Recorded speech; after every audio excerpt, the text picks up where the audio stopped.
Vedeți tigrul. Oh, acum vedeți această femeie cum trece peste un gard să-și recupereze pălăria căzută în interiorul țarcului tigrului.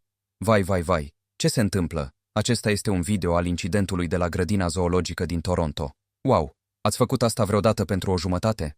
Odată ce se întoarce înapoi peste gard într-o zonă sigură, tigrul, care este ținut într-un al doilea gard, rămâne aproape de toți vizitatorii pentru a-i verifica. Femeia apoi intră într-o dispută cu un bărbat care a văzut întreaga scenă. Hai, ești un prost și tu ești un prost. Și i-ai spus acestor copii că ești un prost. O altă femeie încearcă să despartă disputa. Grădina zoologică spune că acum investigează ce s-a întâmplat și femeia care încă nu a fost identificată ar putea înfrunta acuzații. Vorbește despre un scandal. Ce părere ai despre comportamentul femeii? Scrie în comentarii părerea ta. Apasă pe inimioară și comentează pentru mai multe videoclipuri.